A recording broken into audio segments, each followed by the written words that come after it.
Welcome to Passioneer Magazine, the podcast, where you'll hear inspirational stories, encouraging news, and in-depth interviews with authors, influencers, CEOs, and thought leaders.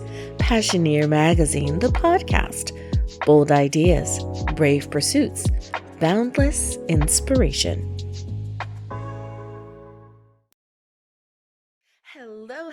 Hello. Thank you so much, Cindy, for joining me here on Passioneer Magazine, the podcast. Welcome to the show. Thank you. I'm glad to be here. Absolutely.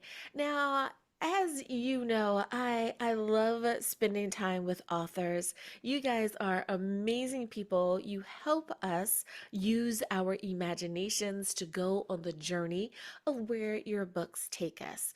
Now, you are an author, and before I discuss the ins and outs of all you do, I would love for you to introduce yourself because I realize there may be some people watching or listening that are unfamiliar with you. So tell us a little bit about yourself. Okay, my name is Cindy Brashares, or my pen name is CK Brashares. I live in Jackson, Michigan, and I'm married. I've been married for 55 years.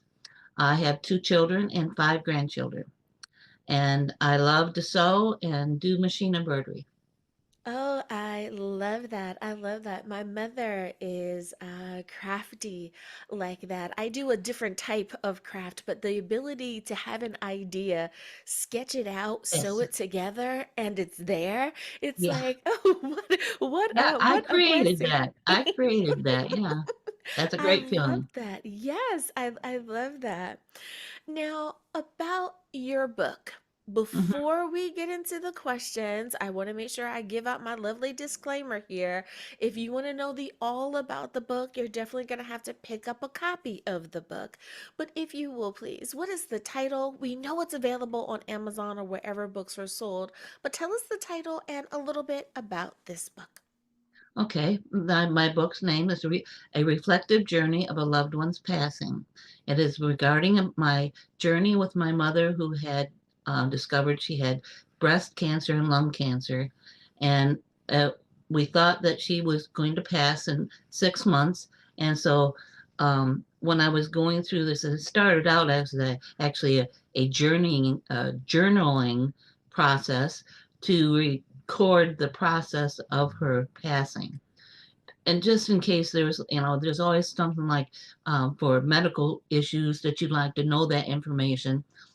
And so I thought this would be a good thing. And then I got a call from Balboa Press about doing a book. And I thought, well, after I saw how much it was involved, I mean, there's 5 of us in my family, 5 siblings, counting me.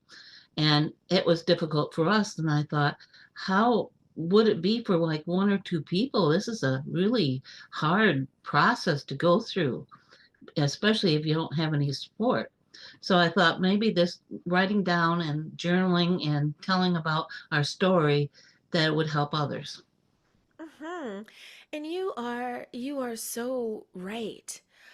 I find that people are truly inspired by others' stories. hmm Whoever was the first person that said you should tell your story, thank God they made that suggestion because it really does empower others. And thank you for sharing that it can be a very huge, a daunting task for just 1 or 2 people to take on. Now, was there a particular moment in the writing process that you realized that this story, that the chronicling of your life's journey with your mother in this all, that there was a moment where you realized this is bigger than me.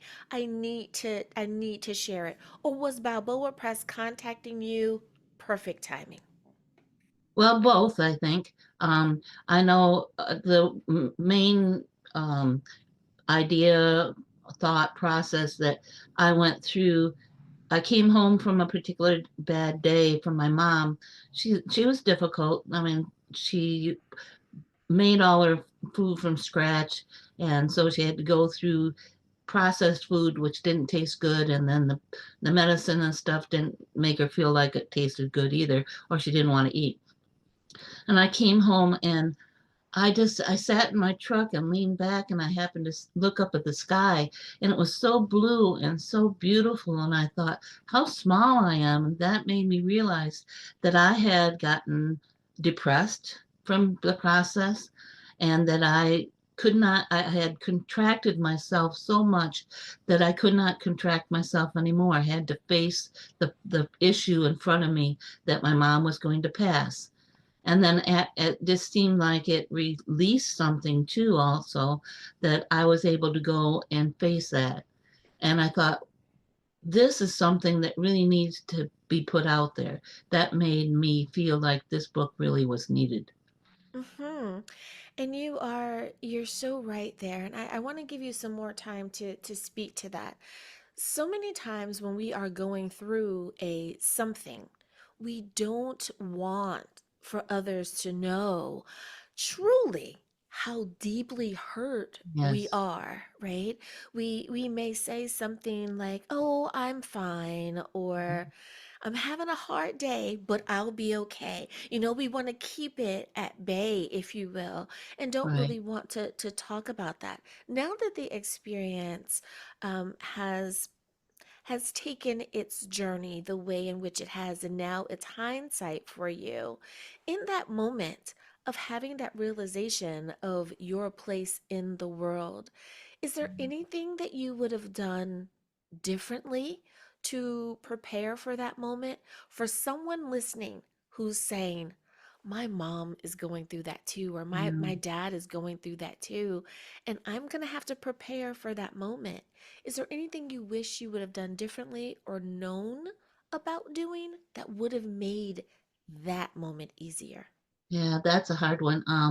Because I didn't realize I was depressed.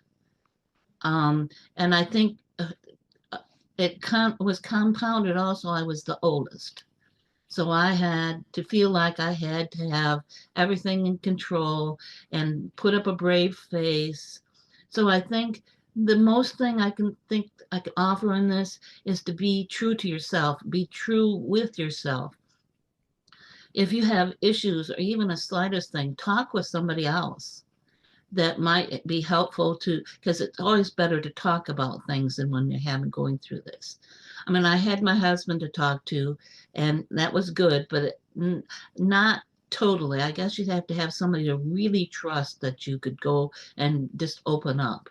But on the other side of it, I don't think that most people will realize that they're going through that until after the fact, because Yeah. I realized that I was depressed, and I was depressed for 2 years after, because I'm just now getting back in to doing the things I like and love. And that was a really something in my face thing, that I didn't realize. I thought I was stronger than that, but I don't think anybody is strong when you're going through such emotional stress. Yeah. And it's really hard when you especially lose a parent. It's Hmm. hard when you lose a loved one. If and we're not comparing necessarily, but I think that most people would agree that if it were someone that you just knew in passing, you would Hmm. say, "Oh my goodness, my barista has passed. I'm going Right. to miss them," because it's human being to human being. If a coworker passed, of course, maybe a little bit more because you saw that person every day, you interacted Right. with them. But a family member, even that much more. A blood relative of mine has passed, but your parents, I think that's a special category because you realize that without them, there would be no you, right? So I, That's I think correct. it really is that connection Hmm. there. So I definitely understand. Now, if there is one message, and you have left several breadcrumbs along the way in your book, and I love that you've done that. But if there's one nugget of wisdom, one crumb in particular that you want to make sure a reader picks up, what would that be? to have compassion for your loved one going through this process, because they're going to be difficult, because they're scared. They don't know what's going to happen. They're the ones that are going to pass. And so there's a lot of issues that they've lost control of their life. So I myself did not give my mom the credit or the um, dignity sometimes that she deserved. So my message to you is to give them dignity, even if they seem to be difficult. Pay attention and say, not really go and be totally okay, you can do this, but be wise enough to know that what you say to them need to be kind. Oh my goodness. Yes, that is so true. And when you said they're the ones they're the ones passing, right? And they know it and they're not in control. We can't imagine that, right? We have Mm-mm. no idea what that feels like. So you are so right. How um frightening to a certain degree that must be. Now, I think Yes. most people do come to terms with their mortality. They do start to accept and understand what's going to happen. But you can't tell me that everyone just says, okay, that's fine, right? That No. they that they're just not there. And we Hmm. do have to give them that grace Hmm. to be able to get there. That's a What a good word. Grace great is a very person. good word. Yes. Yeah. Oh my goodness. I just think about the things that have happened in my own life, my battle with breast cancer, and just getting to the point where you go, okay, okay, but Yeah. it doesn't start off there. No, it It does started not. with tears, but it ended Yes. up with okay. Yeah. So absolutely, thank you for that reminder. Now, and especially and I say that because I'm realizing that I am a Gen Xer. And that means that our parents are starting to get older. They Yes. are boomers. And at one point in our lives, we are all going to have that type of conversation of our parents, their time with us is limited. Hmm. So, to prepare ourselves as best we can. So, thank you for answering that question. Now, I want to kind of shift gears just a little bit and tap into that author side of who you are. I believe that authors have a particular organizational style, that they have a way in which they plan their day, if you will, because they know you have to write, right? You have to make time for the writing. So Hmm. when you were in your creative mode of how do I share the stories, do I write this or write that or not share that part, when you were in that mode, how did you go about organizing your thoughts about determining what you would or wouldn't share?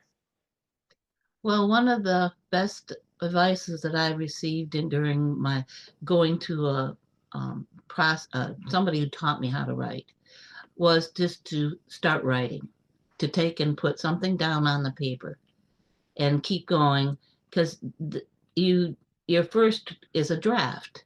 It's something that can be or not be put into the final process.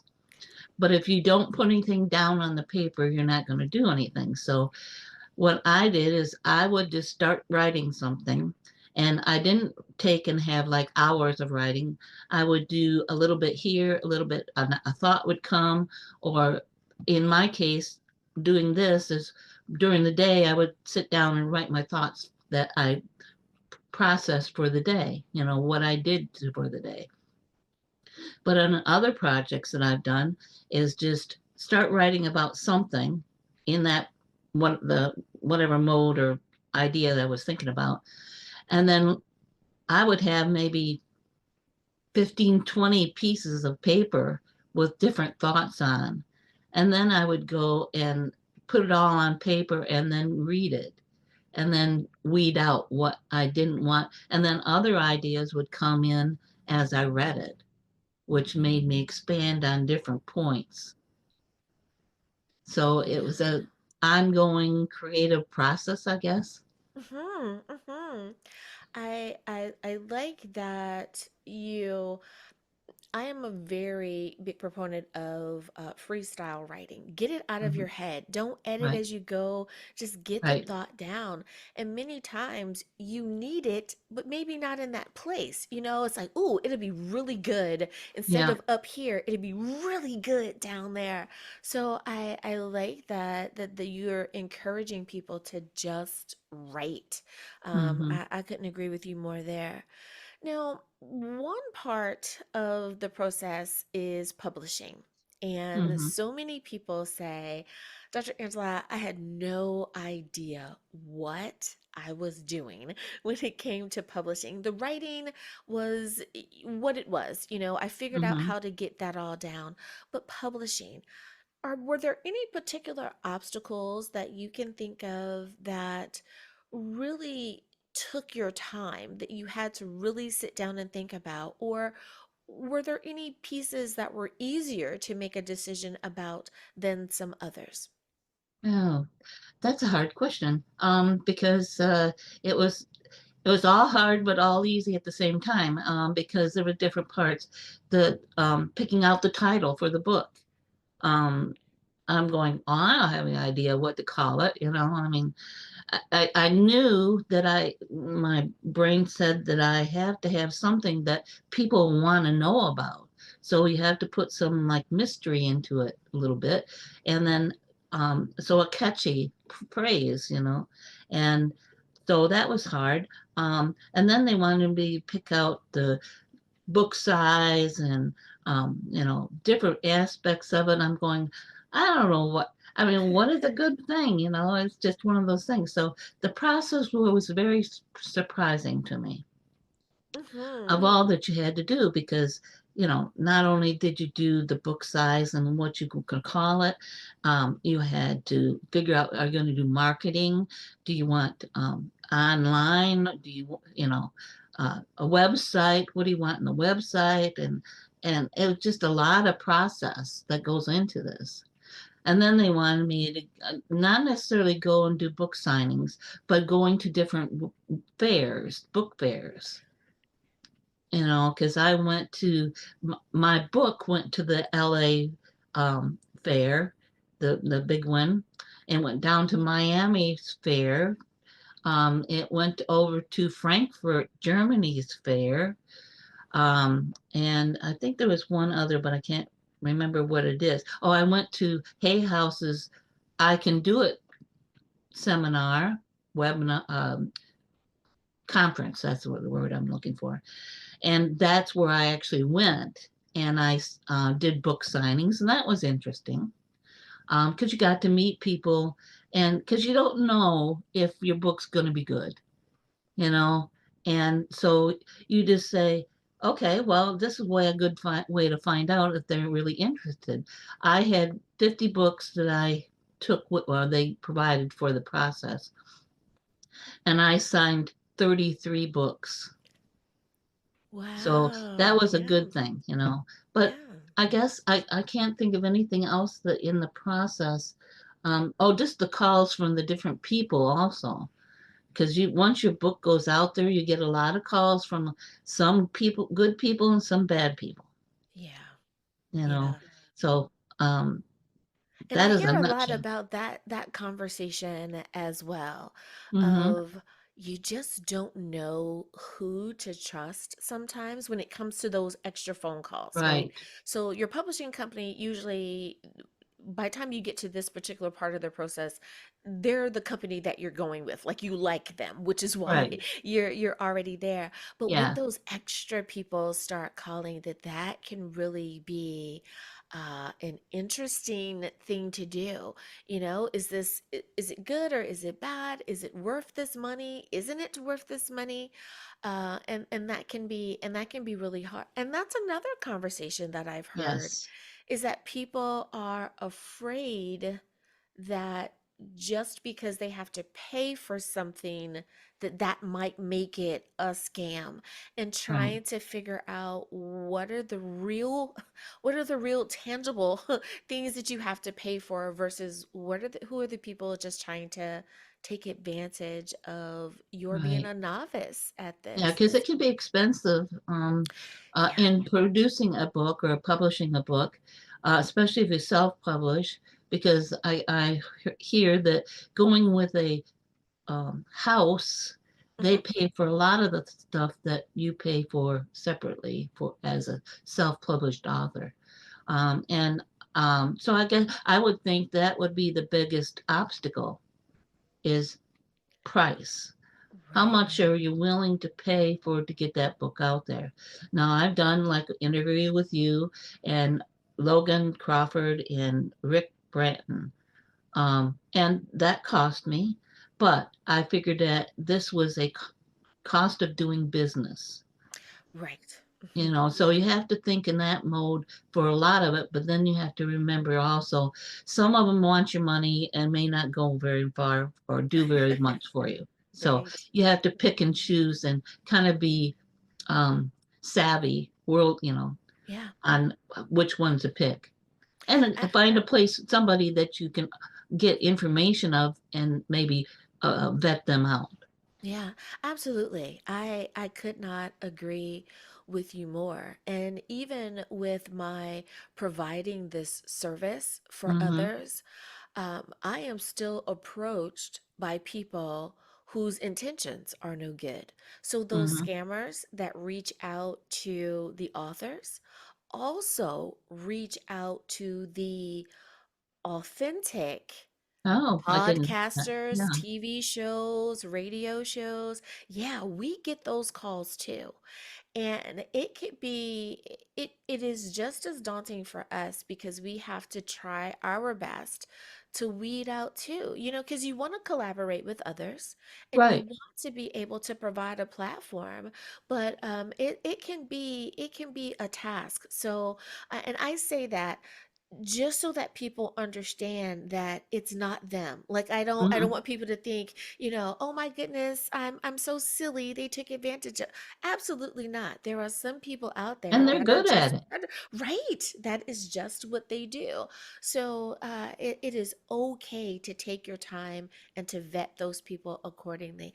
I'm so glad that you mentioned that.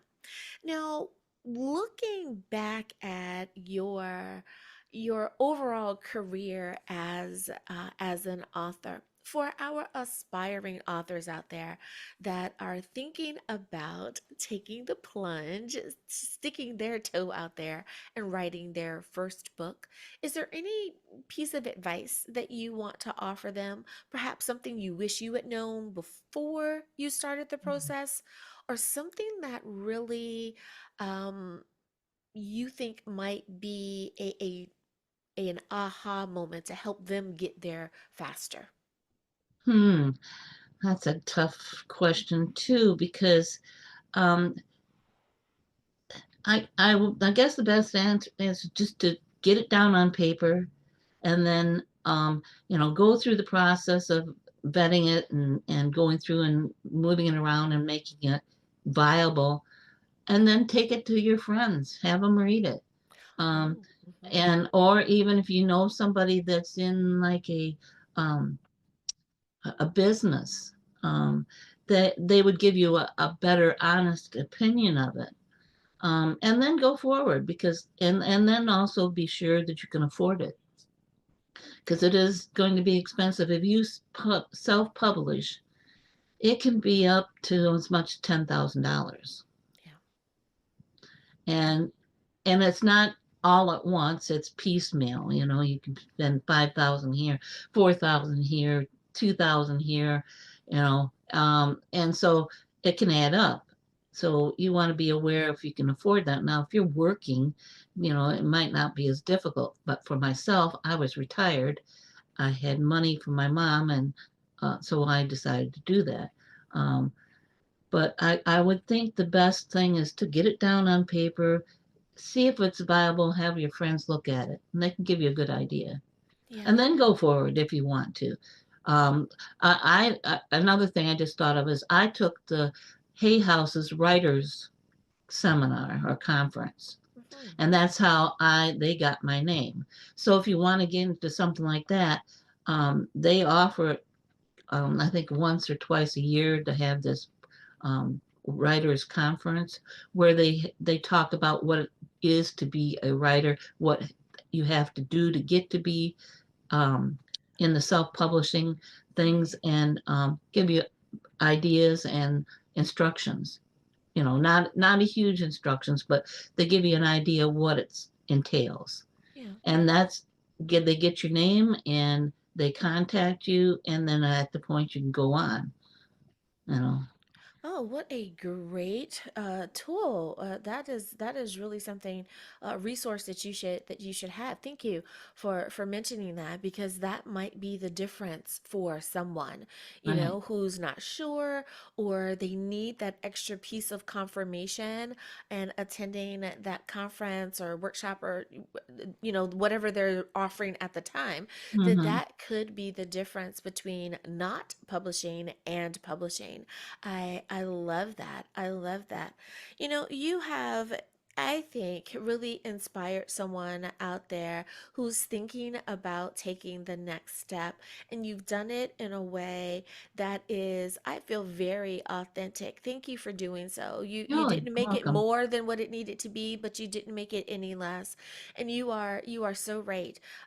If you have a desire to be an author, you have to decide. You can self-publish, and like you said, you may have to pay for everything up front, or you could go with a publishing house, but guess what? It's going to cost you in time. It may not Right. cost you, in money in the same way, but you're still going to have to do all of those things. Prepare Mm-hmm. yourself to go on tour. So Yes. I love that you weighed the options, and really thought about, what is it that I want to do, and how do I want to accomplish this. You are definitely making a difference in the lives of others. And I want to leave our listeners, our viewers, with this one piece. I have had the pleasure of interviewing Cindy before, for on another platform that I provide. And this book is one that, if you are dealing with depression, if you're dealing with grief, bereavement, if someone in your family is soon about to deal with this, this is a great book to gift as well as to read. It is a great book for book club. If you are thinking about, how can I help those that are going through a something, this would be a really great book to start a bereavement club, where you are helping those in your community, your organization, go from where they are to hope and healing on the other side. This is a really great book to use as a resource for that. Oh, thank you S- for that. You Yeah. are so welcome. As a pastoral counselor, I am always looking for resources to help people be their best. So not only do I try to provide a platform for others, I want to share as much as I can to make sure that people are living their best lives. So, Cindy, thank you so much for coming on and sharing your experience as well as your book with our viewers and with our listeners here. Now, we know that your book is available, of course, on Amazon and wherever books are sold. But if someone wants to reach out to you personally, how should they go about doing that? Well, they can reach me at www.ckbrashares.com. That's my website. Or ckbrashares at gmail.com. So they can reach out either the way. I love it. I love it. Well, thank you again, Cindy, for being a guest here on Passioneer Magazine, the podcast. Well, thank you for having me, Dr. Angela. I really appreciate it. You are so welcome.